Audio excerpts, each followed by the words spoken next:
Hello and welcome to another session in social psychology. In this session, we are going to look at the ethics of using deception in social psychological research.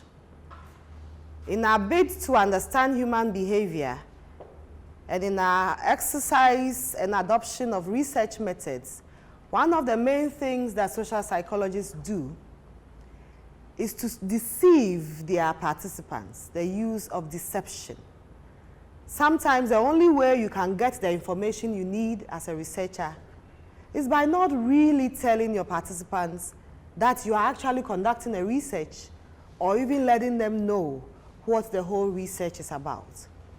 The difficulty is that deceiving participants has ethical implications.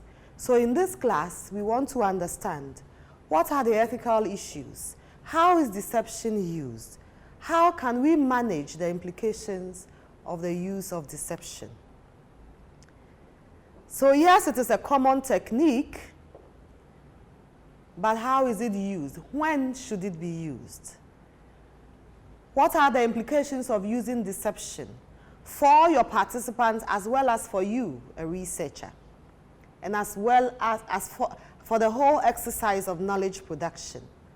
And what strategies can you use to mitigate the effects of using deception in your research? So the questions we want to find answers to in this session are: what is deception? How is it used? What are the ethical issues? And what are the implications? Here again, I expect that you would be helped by reading chapter 1 of the recommended text and the article on deception posted on Sakai. So, trying to define the concept, what would we say that deception is? We say it is a technique that researchers use to withhold or conceal information about two things: information about the purposes and the procedures of the research from those who are participating in it. So sometimes participants don't even know they are part of a research. And if they know, they don't know what the purpose of the research is. And they don't know what procedures the researcher is using. How is it done? Deception is done by doing these three things: omitting key information about the experiment, so you do not tell them anything, or providing false or misleading information, or using confederates. For instance, I come into class and I stand before you, and without telling you anything, I start insulting you, describing how you are looking, and how you are not looking well, and how you are this, and how you are that. I'm sure you'll be wondering what is wrong with me, and you may be provoked. But if after saying all of that, at the end I tell you that that was an experiment, I wanted to see how you would respond or react to provocation. What have I done here? I have deceived you by not providing you with any information. I could have come also with a confederate or an accomplice. One of you students could have been my accomplice, who perhaps you put your bag on your table or your chair, would take it and throw it out. You put it back, he takes it and throws it out. And you're wondering, what's going on here?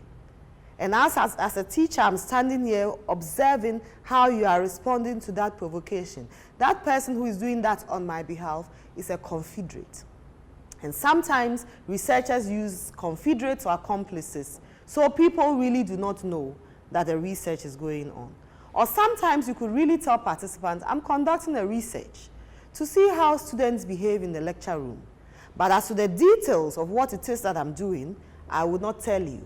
So if, for instance, I'm manipulating the temperature in the room, all you know is that we are in here for an experiment, but you don't know what procedures, what is happening.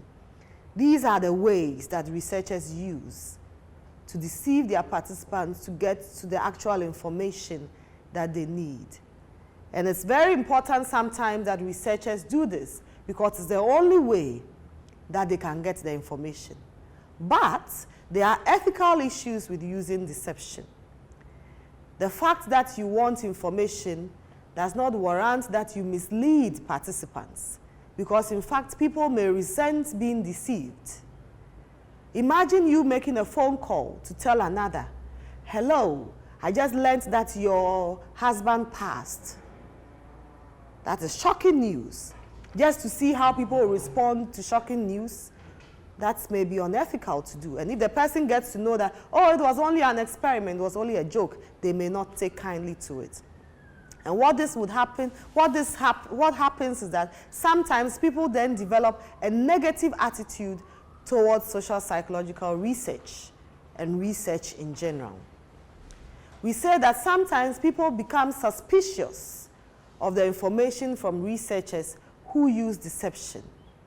Because the issue is, how do we know that as a researcher you yourself were not compromised or the methods you used were viable? And sometimes participants experience stress and anger and loss of self-esteem, and sometimes even death when deception is used. So it's not it's an issue that you must treat lightly. You must use it professionally and use it only if it is the only way you can get your information. Deception is an invasion of people's privacy. You bump into somebody's car, somebody's house, just to see how they will react. You are invading their privacy, but sometimes it's the only way. So basically what I'm saying is that yes, we may need to use it, but as a researcher, you need to be conscious of the ethical challenges, and you have to devise strategies, anticipate what would happen, and devise strategies to mitigate them. I have already established that you must use deception only where it is absolutely necessary, and there's no other way of studying your phenomenon. You must always have the rights and the well-being and safety of your participants in mind, so that to the extent that your use of deception is going to put the life of a participant at risk, then you do not need to use that kind of deception. You may need to devise other ways of getting your information.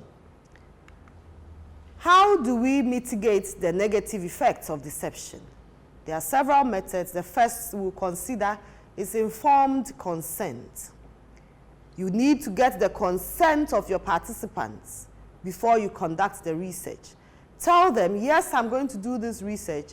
Would you be willing to participate? They must give voluntary participation, consent to be part.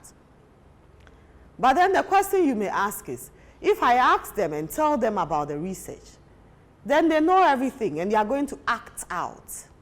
And you don't want participants to act out. Yes, you can tell them there is a research, but you don't give them the full details. You withhold some, so they do not show you what they think you want to see. And informed consent is not an event, it is a process. So that even as you start the research, along the course of your research, you still need to ask participants whether they wish to remain in the research. And if at any point in time they want to opt out, it is their right to do so, and you must allow them to opt out. Besides informed consent, which is often done at the beginning and through the research, we have what is called debriefing. In this instance, you don't tell participants anything. You go ahead and conduct your research. And it's after the research that you tell them, honestly, this was an experiment. Did you notice you were feeling hot in the class? Yes, it was because I was manipulating the temperature.